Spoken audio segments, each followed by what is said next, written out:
beautiful friends. My name is Kim and I hope you're having a fabulous day. If you are interested in true crime like I am, consider hitting that subscribe button. But either way, thanks for being here. I am officially in the country of Georgia and this is my first video here. I love it so far. I'm going to post a video on my second channel, which is linked in the description box for you guys to check out. My Airbnb that I'm staying in and just give a little bit of life update over there. So anyways, let's get into today's case. Today we're going to be talking about 8-year-old Tommy Valva. Sometimes a death is harsh, so terrible, it grips me and I cannot let it go. And this is one of them. When I heard what happened to little Tommy, left alone in a cold garage, I just couldn't believe parents could be this awful. So let's talk about Tommy Valva and those cold nights he was forced to spend in the garage. On January 17th, 2020 at 9:40 a.m., Suffolk County 911 received a call from Michael Valva. He told them that his 8-year-old son was not breathing and he needed an ambulance. Here's the call. Police 843, what is the location of your emergency? I need an ambulance immediately. My son's not breathing. He fell down, he banged his head. I told him I'd give him a shower to try and help him out a little bit. Sure, what's your name? My name is Michael. I'm a police officer with the city of New York. My son, I don't know if he's breathing or not. I don't know if his heart stopped. He fell down on his way to the bus. He banged his head pretty good. I brought him in, and I'm doing CPR right now. All right, how old is he? 8 years old. Of course, he mentions he's an NYC police officer. He's not going to miss up that opportunity. And I believe that very title for him is why it got as bad as it did for Thomas Valva, and will become more evident the more we hear about this case. Over the phone line, the dispatcher could hear him providing assistance to his son, so they told him to continue while they directed the ambulance to the house at 11 Bittersweet Lane. Now, I'm not going to state the obvious of Bittersweet Lane, but wow. Michael let the dispatcher know that the first responders would find him and Thomas in the basement, which is odd in itself. He fell in the driveway, but now you guys are in the basement. So when the first responders got to Thomas, but most called him Tommy, he was ice cold. His lips were blue and there were abrasions on his face. He was transported to Long Island Community Hospital where his temperature was only 76 degrees. Doctors tried to warm him while they tried to get a heartbeat, but eventually he was declared deceased. His cause of death was hypothermia. Yes, I said hypothermia. How did an 8-year-old boy die in this way, waiting for a bus or walking to a bus? He was not waiting in the snow. It was nothing like that. It's actually something far more sinister than one would ever expect. A little bit about young Tommy. His full name was Thomas Justin Valva. He was born on September 14th, 2011 in New York to his mom, Justina, and his dad, Michael. He had an older brother named Anthony and a younger brother named Andrew. These boys are very public. The mom has made them very public, so that's why I'm mentioning their names. He was said to have a smile that lit up the room, was a sweet and quiet boy, loved hugs, and was thriving in his development. He was low-grade autistic. His first words were ball and go. He loved going to the beach and staring at the water, my kind of little guy. There is so much negative surrounding this case, so learning about Tommy as an individual was semi-difficult. I can assume his favorite color was blue because he had blue ribbons at his funeral and his mom wore a blue ribbon in honor of him. The mom stated that Tommy was a fighter for the truth of the abuse that was happening to him. If someone out there has more info, please leave it in the comments. Unfortunately, Justina and Michael did divorce, and there was a bitter battle for custody. For a while, they shared custody, but their divorce dragged out for years because they just couldn't iron out the custody issues. Between 2014 and 2017, there were 21 calls to the Nassau police from the house in Valley Stream. Those were mostly visitation disputes. During many battles for custody, Justina repeatedly tried to tell the court that Michael was too hard on the boys. Specifically, the problems were mostly with Tommy and Anthony due to their autism. Now, his brother Anthony and Tommy both had autism.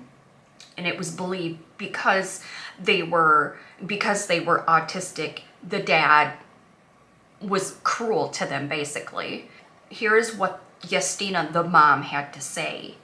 To my son Thomas's death, I just kept thinking about how much abuse all my children encounter from the hands of those two abusers, Michael and Angela. For years, day after day after day, being deprived from food, shelter, the basics, what every child should be provided with. I kept thinking about all the institutions who failed to help him, who completely did absolutely nothing. Now everybody's trying to do the right thing, but where were you when I begged you for help? When you could have saved my child's life? I did file a complaint with Suffolk County District Attorney's Office. I did file a complaint with Nassau County District Attorney's Office, FBI, Suffolk County Police, Nassau County Police, Attorney General. Nobody helped my children. Even though Justina had fought hard for primary physical custody, it was given to Michael, and she was given visitation. The three boys went to live with Michael and his girlfriend. Michael had gotten engaged to a woman, Angela Polina, and she had 3 daughters of her own. She had a 6-year-old and a set of twins that were 11 years old. Most people assume that when custody is given to the dad, the mother had did something wrong. And I thought the same thing, when I was looking into this. Justina works as a corrections officer at Rikers Island. If you haven't heard of it, it's a 413-acre jail, and it's the largest jail in New York City. Back in 2015, when Michael filed for divorce, Justina had custody and they tried handling the visitations on their own, but that just did not work out well. The kids were appointed guardian ad litem to watch over their well-being, as it was usual practice in these types of cases, and her name was Donna McCabe. She reported to Judge Zimmerman, who was presiding over the divorce. And they were stating that Justina was interfering with her access to the kids. Then the judge granted temporary custody to Michael and gave Justina unsupervised visits. However, it did seem, in looking back, that Justina was treated unfairly in their custody hearings. I was reading court records, and in one of them, the judge actually told her to shut up. I've never heard a judge tell someone to shut up in their court, ever. She is literally giving her information, and it's her turn to talk. She's not being rude, and the judge tells her to shut up. All she had said was, "Your Honor, he failed to pick up the kids 29 times, which the judge told her to shut up. It's madness, honestly. It's so frustrating to hear about this case. So Justina is trying to provide the judge with a flash drive which has proof of abuse on it, accusations of physical abuse, and that their children are being starved while at their father's house. She's waved off by the judge, ignored, completely disregarded her. That is the hearing where custody was awarded to Michael, and that was in 2017. Spoiler alert, the proof on that flash drive will be authenticated as true and real after Tommy's murder. In 2018, the elementary school where all three of the Valva boys went to started noticing issues with both Anthony and Tommy. Because they were autistic, they were in special classes that had individual education plans, so everything about their day was monitored. Before I go on, I should mention that although Tommy died, it could have just as easily been Anthony, and I wholeheartedly believe his death saved his brothers. Also, most of the things his teacher reported applied both to Tommy and Anthony. One thing was different from Anthony was that Michael asked for him to be able to go to a residential school. That would have had him living at a school, and I'm certain Justina was not consulted on this because it is not in the lengthy court filings. You may ask yourself, if he didn't want Anthony living with him, then why not let him go live with his mom? Well, the assumption is that he would be obligated to pay her child support. And I think there's a little bit of revenge in there, but that's just my thought. However, the school district did not approve Anthony going to the residential placement. After that, the school started having a very difficult time getting Anthony off the bus. You know, this was nothing that he had done in the past, but all of a sudden, he just does not want to get off the bus in the morning.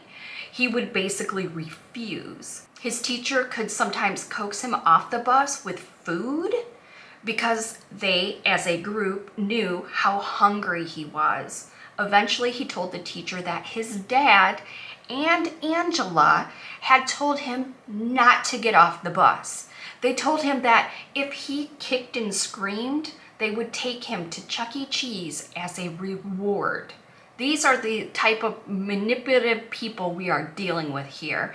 Don't get off the bus, make it so difficult for them that they'll want to send you to the residential school. So crappy, which I wish he would have went to the residential school, but anyways, that just shows the manipulation these two people had.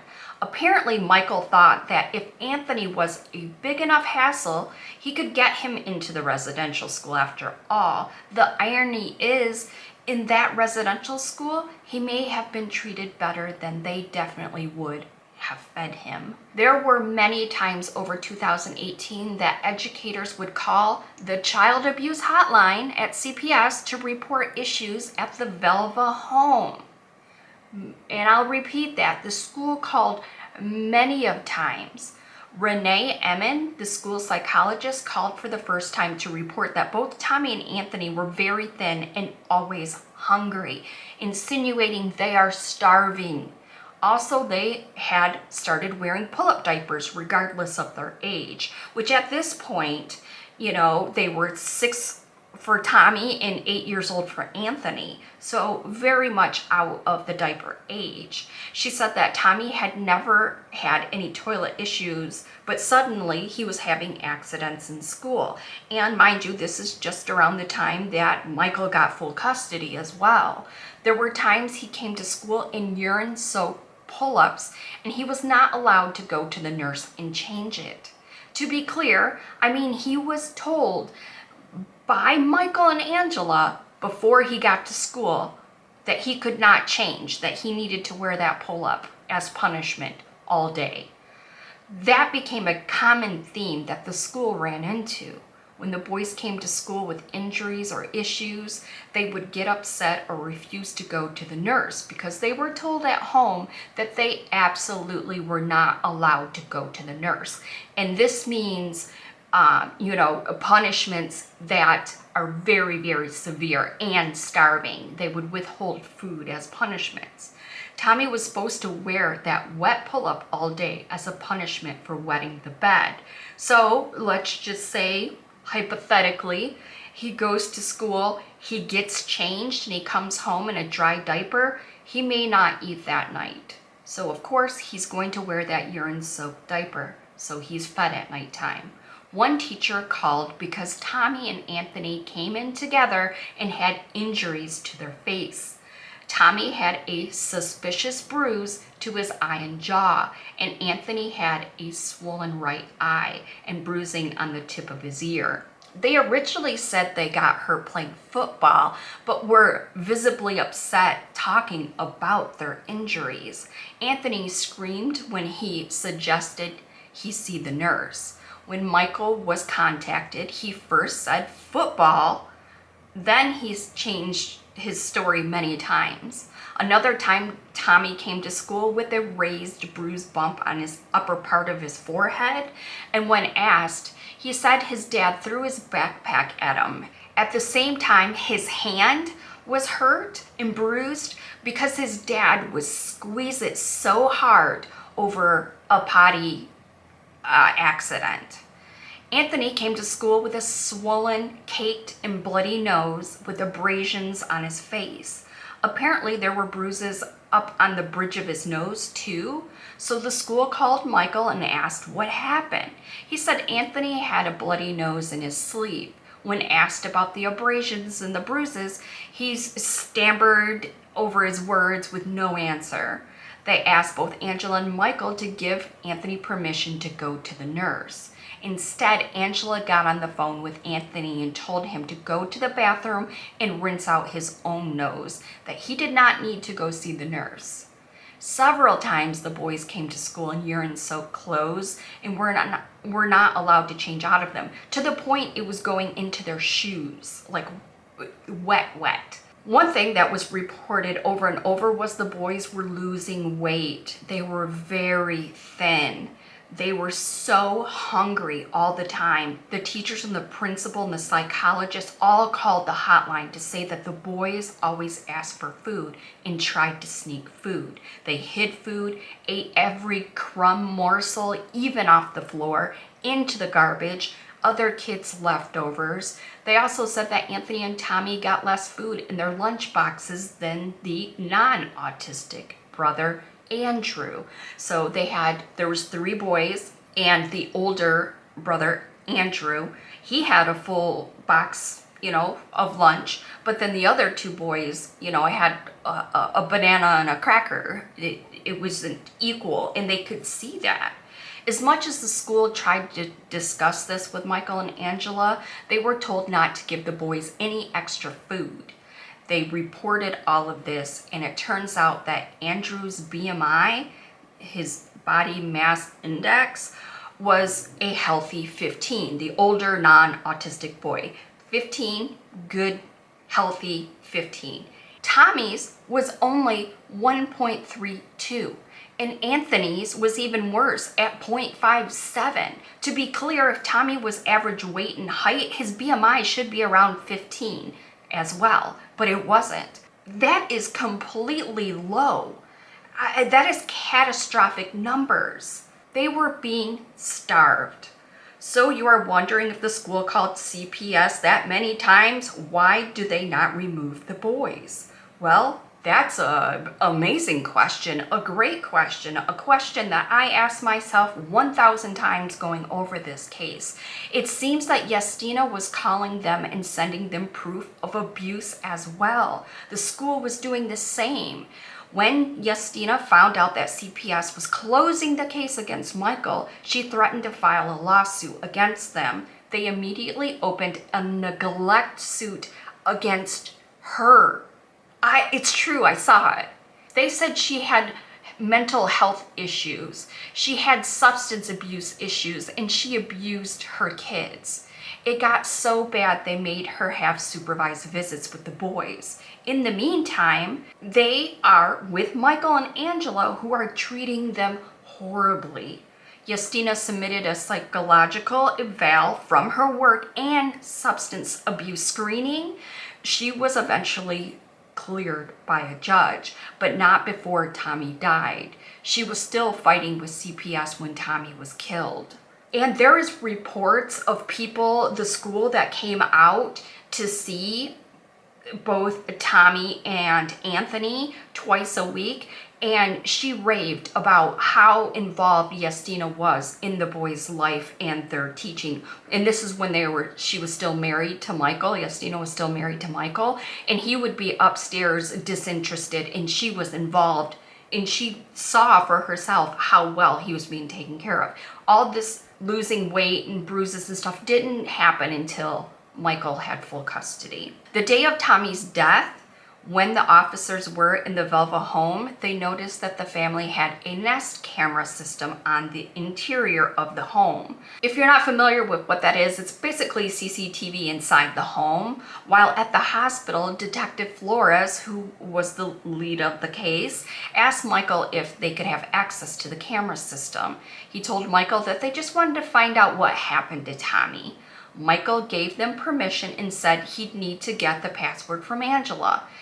Angela made a show of needing to go back to the house to her bedroom for a notebook that she never picked up or looked at, but then gave the password. Let me say in advance that the detectives did get some video and audio, but not all of it. While the detectives was in the system going through the files, someone logged in, which was later discovered to be Angela, and deleted files and changed the password. Angela admitted to it on the stand. What they found was pretty bad, so I'll warn you. But we are going to talk about it because Tommy deserves that. The police determined that Tommy was never in the driveway waiting for the bus. He was in the garage. That's where he died. He and Anthony had been forced to sleep in the freezing cold garage. It was only 19 degrees outside. That's Fahrenheit.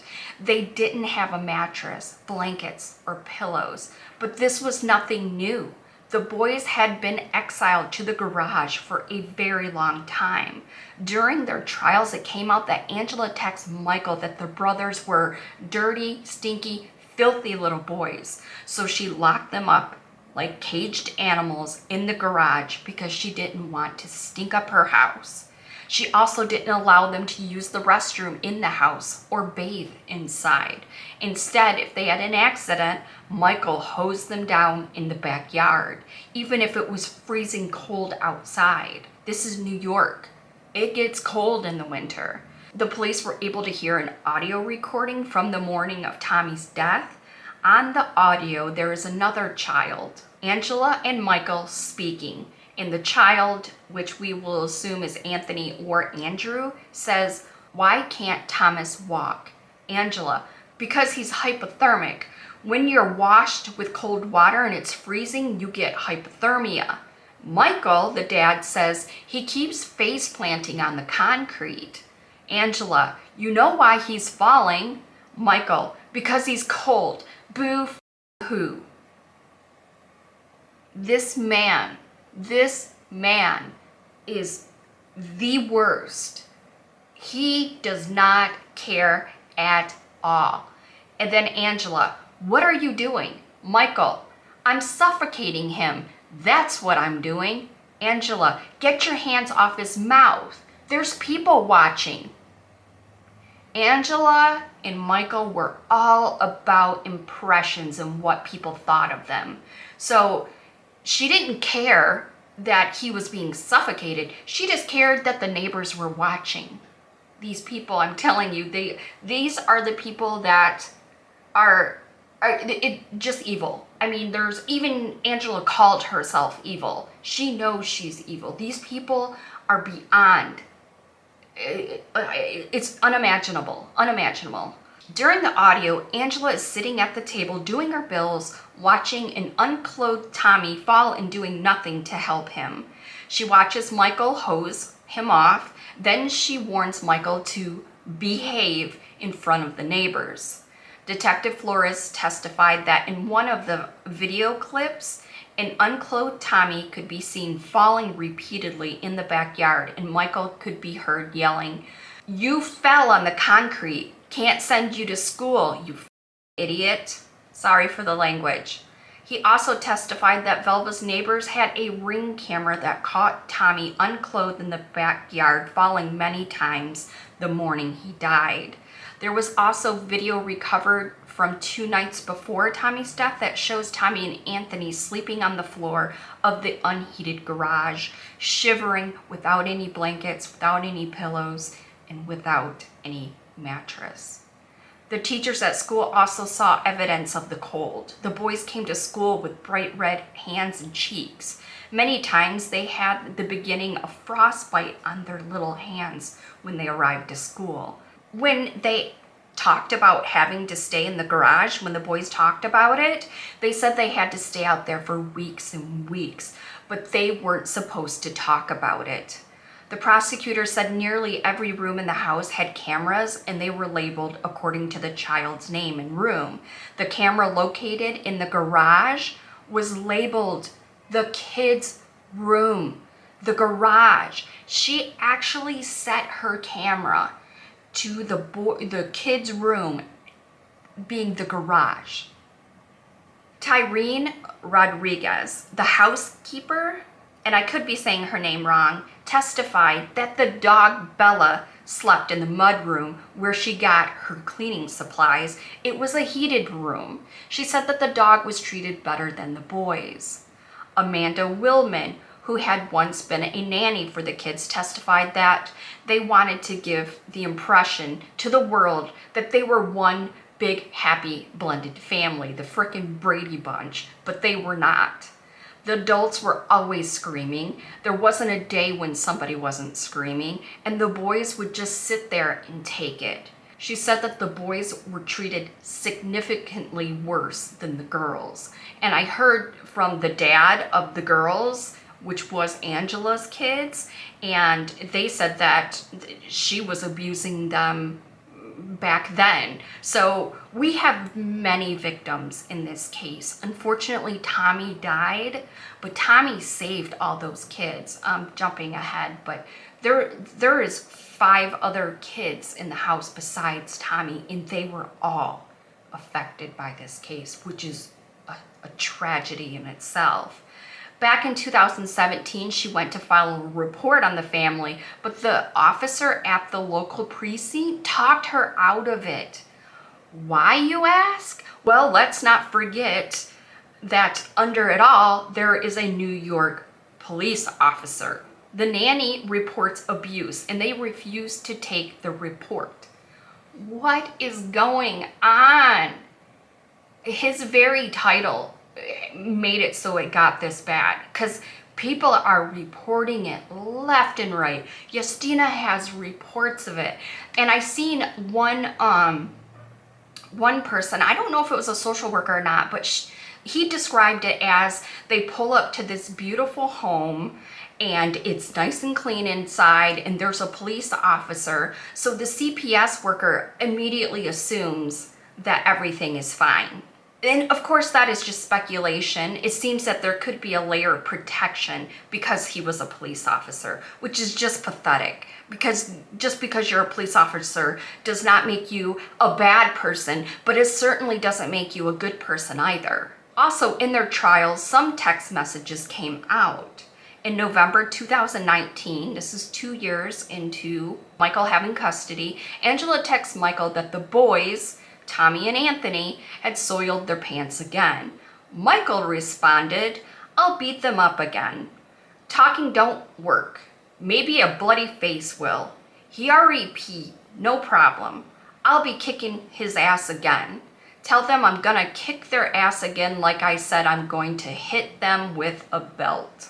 The prosecutor rested his case against Michael playing an audio clip of him and Tommy less than an hour before his death, with Michael saying, "God damn you, get up, slob, get up." You hear Michael screaming and hitting Tommy. "Are you alive? Slap. Are you alive? Slap. Are you alive? Slap." The jury found both Angela and Michael guilty of murder in the second degree and 4 counts of endangering the welfare of a child. They were both sentenced to 25 years to life. The 3 daughters of Angela Polina finally went to live with their fathers. The fathers told reporters that Angela had been keeping them from their daughters for 2 years. And Justina was separated from her boys for 2 years. Andrew and Anthony immediately went to live with their mom, Justina, something she had been fighting for years. Everything she said came true. He's going to kill one of my children. And he did just that, but nobody listened to her. After being back with Justina, the boys, she says, have been opening up about some other interesting information. I'll play that clip. My children were sexually abused. They produced for childhood pornography. Why nobody is talking about it? There is so much evidence in this case. The father receiving thousands and thousands of dollars a month, 30 to 130,000 a month in deposits from unknown sources. Children's testimony. I already expressed the allegation of sexual abuse in 2016. I filed police reports. The specimen wasn't even tested, wasn't even sent to the lab because I was told by Detective Salazar that it was too expensive to test it. There are people. What is interesting is the money deposited into his bank account. I wouldn't put it past the couple that because they were pure evil. Justina has a $200 million lawsuit against the county CPS, the caseworkers that refused to help her children, even though they knew that they were being abused, their supervisors, the judge that took the kids away in the first place, the guardian who didn't protect them. I mean, she is going after everyone, as she should. Here's a clip of what she is saying about CPS. Thomas deserves much more than that. The justice needs to be served. Why all the people involved who knew about this enormous abuse, why they not in jail by now? Why they not being criminally charged? Dana McCabe, attorney for the children. Ethan Hartner, attorney for the children, knew about the abuse. Ethan Hartner is still on the case. Dana McCabe is still on the case. They still keep their jobs. What about the CPS caseworkers? Michelle Clark, Jennifer Lance, Melissa Estrada, Jean Manteau, everybody involved from Suffolk County, Child Protective Services, all the caseworkers who were involved, they still keep their jobs. They're not criminally charged. I don't understand that. And we're all paying money from our taxes, and they conduct all those criminal actions against the children. They all involved in murdering my child. All the judges, Judge Zimmerman, Lawrence, Bernard Cheng, they all should be in jail because you are a judge or you have a high power position. It doesn't mean you are above the law. What happened to my son is a clear evidence of enormous corruption that's happening in the system. We're talking about a web of corruption between police, DA's office, CPS, attorneys for the children, all those institutions.